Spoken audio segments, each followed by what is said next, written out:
Hello and welcome to the NutriPsych podcast, where I give you bite-sized practical tips and advice on how to go from yo-yo dieting, emotional eating, and binge eating to achieving permanent weight loss results without counting calories, cutting out your favorite foods, or spending hours at the gym.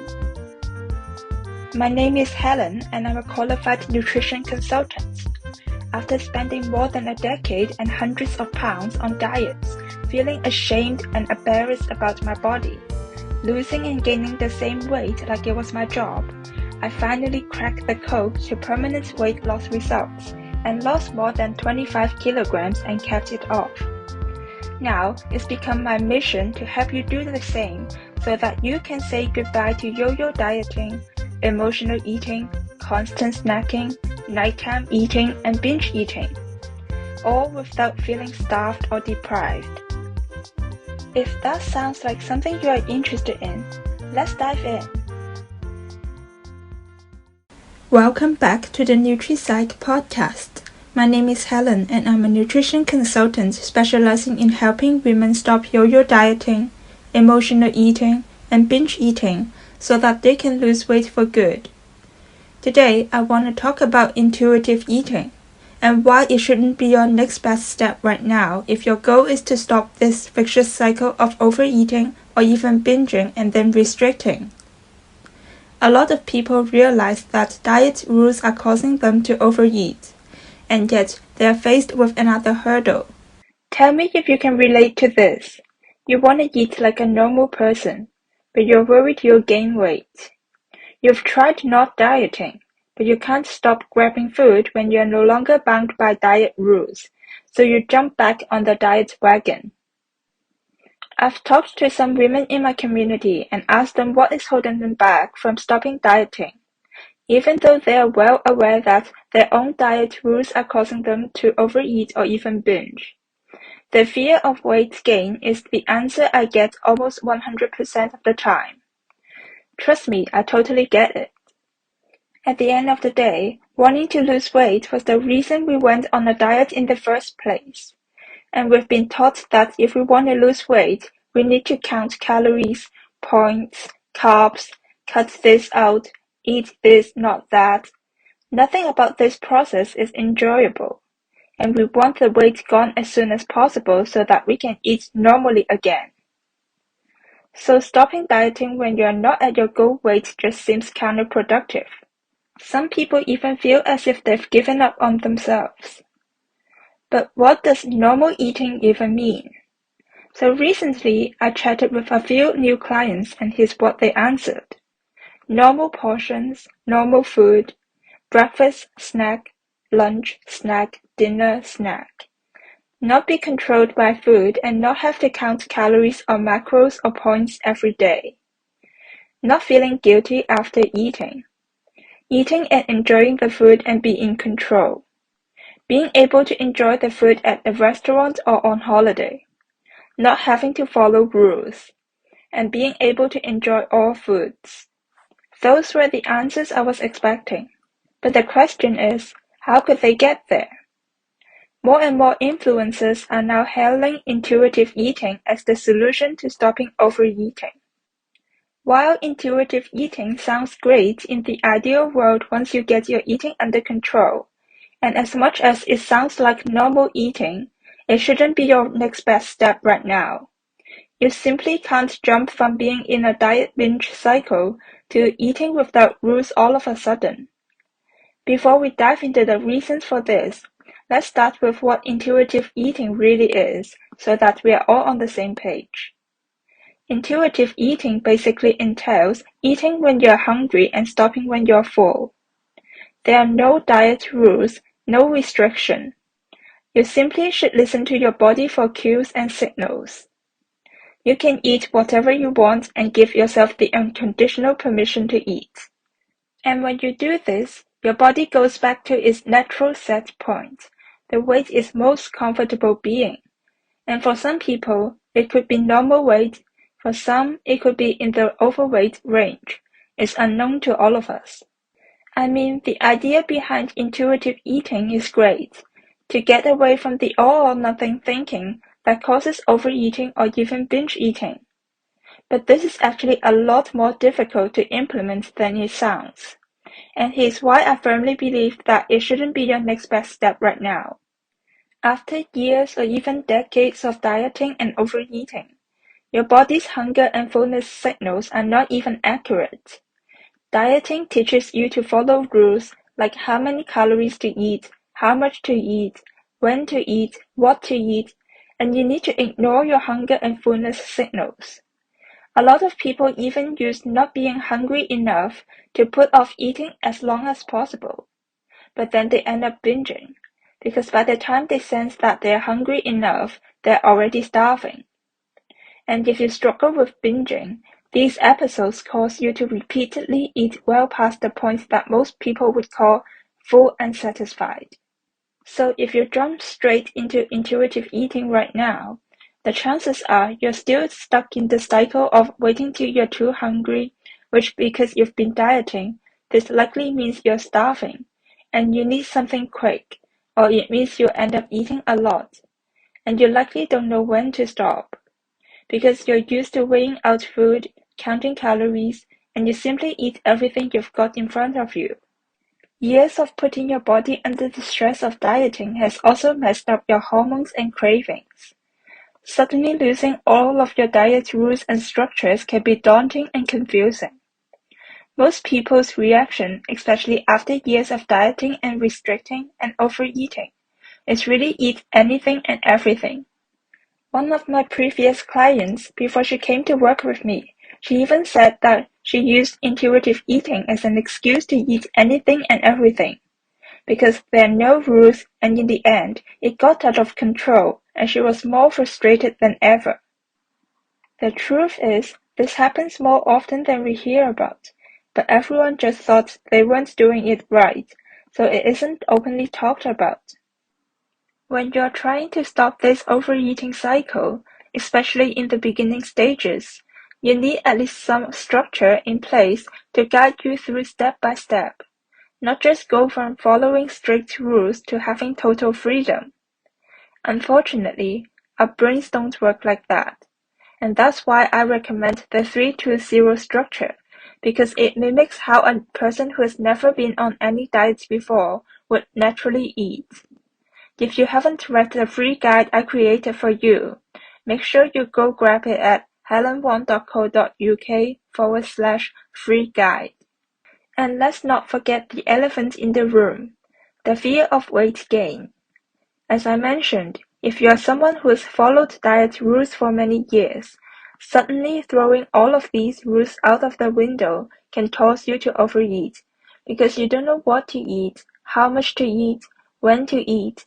And the unspoken truth is, many people struggle with suddenly losing all these rules, and you are not alone. Many people end up repeatedly binging for weeks or even months on end as their bodies learn that there's food again. While it may be true that eventually their bodies will adjust and understand that there's food again, the unfortunate thing is, they'll probably have gained weight in the process, and they may even have given up and gone back to dieting. That's why jumping straight into intuitive eating is never a good idea. Oh, and by the way, have you seen those influencers that tell you to love your body even if you've gained weight and be grateful about what your body can do for you and just accept the weight gain? It just makes your eyes roll, right? Well, I mean you should love your body regardless of your weight, but this doesn't mean that you have to gain weight and give up on your goals and continue to feel out of control around food. While I don't think you should put your life on hold till you've reached your goal weight, I'm not against you trying to lose weight or have a goal weight in mind. If that's what makes you happy, you totally can have a goal weight in mind that you can reach in a healthy and sustainable way. Because the natural set point that I've mentioned cannot be controlled by us, and there is no guarantee that you'll be happy with what it is. These are just some of the reasons why intuitive eating should not be your next step. So if dieting causes binge eating and ditching all the rules all at once causes binge eating too, Then what should you focus on if you want to take back control and lose weight? Here are a few simple mindset and behavioral shifts to make instead to start with. Start with a flexible structure. A flexible structure like 3-2-0 mimics how a non-dieter would eat and helps you reconnect with your body signals. Until your body can trust you again, listening to your messed up hunger cues and crazy cravings, just like intuitive eating requires you to do, is pretty much just a recipe for disaster. To learn more about this process for free, you can download my free 320 guide. Simply head to helenwong.co.uk/free guide. Also, you need to accept that there is no perfect diet. No diet is ever perfect. No one ever eats perfectly. There's no such thing as a perfect diet. No one even knows what a perfect diet means. Even health professionals eat chocolate, bread, pasta, processed food, or anything that you consider bad. Remember, normal eating means overeating at times. We've all experienced this. You were on a diet, something happened like a stressful day at work or a dinner with friend, and you went over your calorie limit. Then you sought more food because you've already failed your diet, and suddenly it spiraled out of control. This spiral is triggered by breaking your diet rules, which makes you feel like a failure, wishing you had stronger willpower. While we should aim to minimize emotional eating and stress eating, it's normal to overeat at times. Sometimes, emotional eating or eating when you're not hungry is okay and should not be something you feel guilty about. For most of us, hunger and satiety depends on a lot of factors: taste, feelings, surroundings, and memories. Think of going to a birthday party when everyone is enjoying cake and you want a slice too even though you're not hungry. Or going to a restaurant and the food is so good and you just want more. Emotional eating only becomes a problem if you rely on food to sort out day-to-day problems, and it becomes your only way of coping and you don't know other ways to deal with your emotions and thoughts or stress. It's normal for your eating to vary day to day. There's no need to micromanage and obsess over each and every meal. Our energy requirements are different every day because our daily activity levels change. Our surroundings are different. So our appetite also changes and so does our eating. Learn to look at the bigger picture.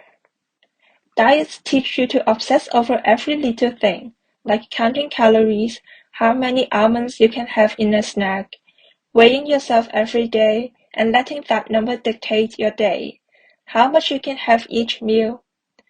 No wonder we've been taught to think that one bite of quote-unquote bad food is like a sin. No wonder cravings spiral out of control. But weight loss is a marathon, not a sprint. Something you'd have to do day in and day out. But if focusing on small details like going over your calorie limit is going to stress you out and lead to overeating, then it's counterproductive. As your body learns to trust you more and more, it craves balance and it will let you know what it wants and how much it wants. This is part of the process of reconnecting with your body. Start to notice these signals. Many of my clients get so happy and excited when they get these signals in the first couple of weeks in their Stop Binge Eating program, because this means their body is trusting them more and is communicating with them. Also, learn to practice flexibility in your day-to-day life. Are you an all-or-nothing dieter? Next time, as soon as you have the urge to say, "Screw it, I'll start again tomorrow," practice saying, "I choose to practice flexibility." This was such an powerful statement when I was struggling. Our thoughts lead to our actions, and by replacing unhelpful statements with different intentions and thoughts, we act differently. Practice flexibility in not just your diet, but also in your day-to-day life. Not everything is black or white. Thinking in the gray zone can help you get different results too. Practice saying, I choose to practice flexibility in different situations so it becomes hardwired into your brain. Last but not least, focus on nourishment of both the mind and the body. Meeting your body's physical needs helps build that trust again, and therefore reduces cravings, improve your mood, energy, and health. One of the reasons people are so worried about letting go of diet rules is that they believe they'll only crave foods like pizzas, cakes, chocolate, and biscuits. But the truth is, once your body trusts you again, your body craves all sorts of food. Right now, you're craving those so-called junk food because you've been saying no to them for a long time. So these thoughts take over, and this leads to giving in to your cravings, and then the guilt, perhaps also emotional eating. This is just a vicious cycle. The things in life that nourish your mind are just as important as physical nourishment, and mental nourishment isn't all about the food. Health isn't just on the physical level, and everything in life can affect our health. Relationships, career, finances, family, friends. They can all impact our mood. And if you're prone to emotional eating, then you should focus on other areas of life that nourish your mind. It's a common misconception that once we lose weight, our lives would magically improve. We suddenly feel more confident and happy, and can start wearing cute clothes, and will enjoy holidays and restaurants and family life. No, we don't have to wait till we reach our goals to do these things. Happiness is not a number on the scale. The happiness of reaching your goal weight is short-lived, and that's why a lot of people lose the motivation to keep up with the diet and gain their weight back. Start doing things that you enjoy, celebrate achievements, big or small. Create the life that you want now. Caring for your emotional needs helps you reduce emotional eating and increase joy in your life. The end goal can seem far away sometimes, and if that's all you ever focus on, you can lose focus and motivation easily. There's no such thing as overnight success. It's achieved by consistent habits. That's actually good news, because small, simple practices are a lot easier to build and sustain. The more we start adapting to this mindset of celebrating small steps, the more progress we can make, and that will get us further in our journey. The important thing is focus on one habit at a time and gradually build on it. Hopefully today you've gained some clarity on what you should and shouldn't do to lose weight without dieting. We've covered quite a bit today, so I've written it all up for you in today's episode notes. You can find today's episode notes at helenwong.co.uk/intuitive. Thanks so much for tuning in today. Dive into the show notes for this episode at helenwong.co.uk/nutrition resources. If you've enjoyed this episode of the NutriPsych podcast, I invite you to check out the Stop Binge Eating program, which gives you access to a proven step-by-step roadmap with key strategies and skills that guide you from struggling with yo-yo dieting, emotional eating, and binge eating to achieving permanent weight loss. Check out the Stop Binge Eating program at helenwong.co.uk/SBEP.